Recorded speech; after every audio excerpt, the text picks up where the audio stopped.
Hello students, तो आपका स्वागत है हमारे नई वीडियो के अंदर। इस वीडियो के अंदर हम एग्जाम्पल 1 यूनिट 2 पॉपुलेशन टेस्ट का सेमेस्टर 2 FY BCom MSU का हम सॉल्व करने जा रहे हैं। ठीक है, क्वेश्चन को हमने डिटेल में समझ लिया था, क्या वैल्यूज है, किस तरह से हमें समझ में आएगा, वो हमने लेक्चर 1 के वीडियो में कर लिया था। मैं छोटा सा खाली इस वीडियो में रिकैप कर रहा हूँ, फिर हम सोल्यूशन के ऊपर मूव ऑन करेंगे। ठीक है, इसमें हम पूरा सिर्फ सम्स देखेंगे, जो हमने थियरी पार्ट कवर कर लिया था। जो भी इस चैप्टर में कोई थियरी नहीं है, मैं आपको पहले ही बता दूं। ठीक है, सिर्फ इसके अंदर इस तरह से सम्स ही दिए हुए जो आपको करना रहेगा।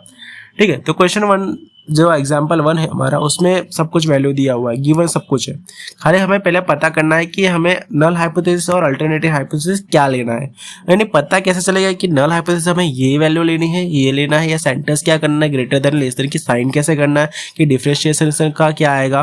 ठीक है, वो हमें कैसे पता करना है वो हम सीखेंगे। तो मैं आपको पहले बता दूं, इस क्वेश्चन के अंदर क्लैम नाम का वर्ड नहीं लिखा। अगर क्लैम लिखा होता ना, तो जो भी हमारा जो सेंटेंस होता, जो हमें टेस्ट करने के लिए बोला है, वो हम नल हाइपोथेसिस में लिखते हैं। अगर क्लेम वर्ड होता तो हम ये अल्टरनेटिव लिखा हुआ है, सॉरी क्लेम वर्ड नहीं लिखा हुआ है, इसकी वजह से हम अल्टरनेटिव के अंदर लिखेंगे।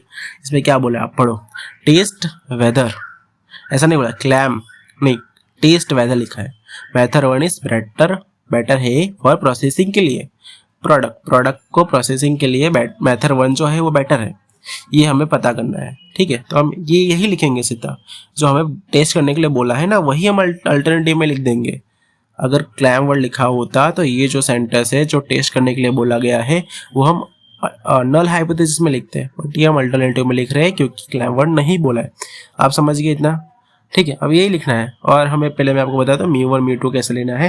म्यू 1 म्यू 2 सिंपल ही लेना है आपको। क्वेश्चन के अंदर 2 वेरिएबल होगा, 2 मीन दिया होगा।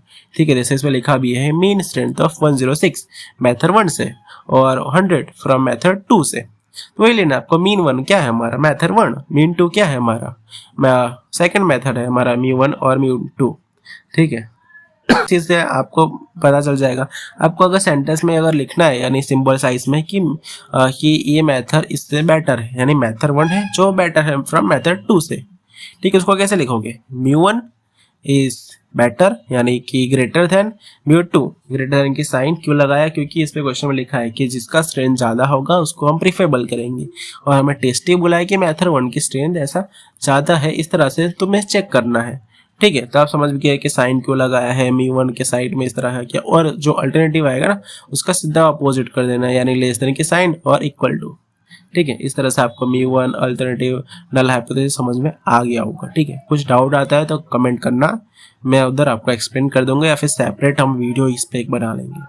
ठीक है, आपको N1 की वैल्यू N2 की वैल्यू क्या है वो इधर हम स्क्रीन पे देख सकते हो, 14 है। समझाया भी था कि क्यों है 14। ठीक है, स्मॉल साइज है, 30 से बड़ा है, सॉरी 30 से छोटा वैल्यू है, इसको से स्मॉल आएगा। x1 x2 की वैल्यू, यानी मीन 1 मीन 2 की वैल्यू 106 100। फिर जो स्टैंडर्ड डेविएशन है पॉपुलेशन का है, क्यों है, क्योंकि नॉर्मली डिस्ट्रीब्यूटेड नाम का वर्ड लिखा हुआ है, और ये जो डेटा है वो सैंपल साइज के साथ में नहीं है।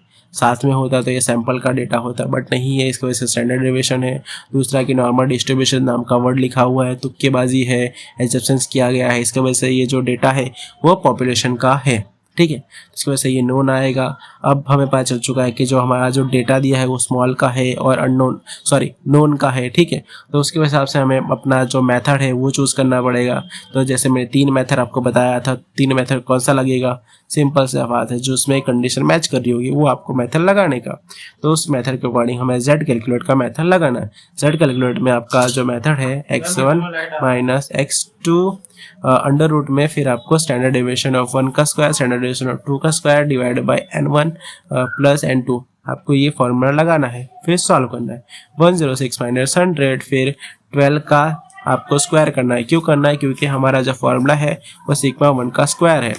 ठीक है, और सिग्मा 2 का स्क्वायर है। इस तरह से आपको 12 का और 10 का स्क्वायर कर देना है, 144 और 10 का 100 हो जाएगा। ठीक है, फिर उसी तरह से आपको डिवाइड करना है 14 से। आप जैसे इसको डिवाइड करोगे दोनों वैल्यू को, फिर दोनों वैल्यू को प्लस करोगे, फिर रूट कर देना। तो आप जैसे डिवाइड और रूट करते हो तो आपको 4.1747 की नाम की वैल्यू मिलेगी। फिर आप उसको पूरा को डिवाइड कर दोगे 41 नाम की वैल्यू। ठीक है, तो आपको पूरा ये आंसर मिल जाएगा जेड कैलकुलेट की 1.4372। ठीक है, अब आपको रिजेक्शन क्राइटेरिया वाला जो मैं लिखवाया था वो लिखना है। रिजेक्ट एच नॉट की जेड कैलकुलेट है वो ग्रेटर देन है फ्रॉम जेड अल्फा से, तो आपको लिखना है कि 1.4372 इज ग्रेटर देन 164992। अब 164992 कहाँ से आ गया कि 5% लेवल ऑफ सिग्निफिकेंस है, तो उसका आप डिवाइड करोगे 100 से तो 0.05 आएगा। 0.05 की वैल्यू आप चेक करोगे टेबल में तो 1.6449 आएगा। ठीक है, तो इधर समय क्या बचला कि 16499 की जो वैल्यू है वो क्या है, छोटी वैल्यू है। देखो आप देख सकते हो ये छोटी वैल्यू है कि 1649, ये वैल्यू क्या बड़ी होती है 1.4372 से। अगर सुनो ये बात ध्यान से रखना, रिजेक्ट कब करना है एक्सेप्ट करना मैं आपको इन शॉर्ट वाला मेथड बताता हूँ। अगर जो हमारे टेबल की वैल्यू है उससे बड़ा आता है हमारा जेड कैलकुलेट की वैल्यू तो आपको रिजेक्ट करना है। उससे छोटा अगर आता है ना जो हमारा ये टेबल की वैल्यू है उससे जेड कैलकुलेट की वैल्यू छोटा आता है तो हमें एक्सेप्ट करना है। So we accept our rejection criteria, ऐसा आपको लिखना है। फिर कंक्लूजन भी लिखना है आपको, ठीक है। कंक्लूजन में आप क्या लिखो, so we do not reject, इसको हम रिजेक्ट नहीं करेंगे यानी एक्सेप्ट करेंगे as not at 5% level of significance and conclude जाते कि method 1 is not better for as compare to method 2, कि मेथड 1 बेटर नहीं है कंपेयर करें मेथड 2 से। क्योंकि सिंपल सा कि हमने जो टेस्ट किया उस टेस्ट के अंदर ये फेल हो जा रहा है, मतलब कि बेटर नहीं है। हमारा जो रिजेक्शन क्राइटेरिया हमने एक्सेप्ट हो जा रहा है ना तो हमें फिर उधर नॉट बेटर कर देना है। अगर मेथड जैसे अल्टरनेटिव में हमने क्या बोला कि मेथड 1 इज बेटर है फॉर प्रूविंग के लिए, तो हमने जो अगर एक्सेप्ट हो जा रहा है तो हमें जो हमने स्टेटमेंट बोला था अल्टरनेटिव में उसको रिजेक्ट कर देने का, इसमें उल्टा करते हैं। ठीक है, ये समी ऐसा है जिसमें उल्टा करना पड़ता है। ठीक है, जैसे आपने इधर लिखने का हमने पहले क्या बोला कि मेथड 1 इज बेटर है, तो कंक्लूजन में आके आप क्या करोगे कि नॉट बेटर है। अगर एक्सेप्ट होता है तो रिजेक्ट होता है तो इसका फिर उल्टा कर देना कि हाँ कि ये बेटर है। ठीक है, इस तरह का आपको काम करना रहेगा। आई होप आपको पूरा का पूरा ये समझ में आ गया।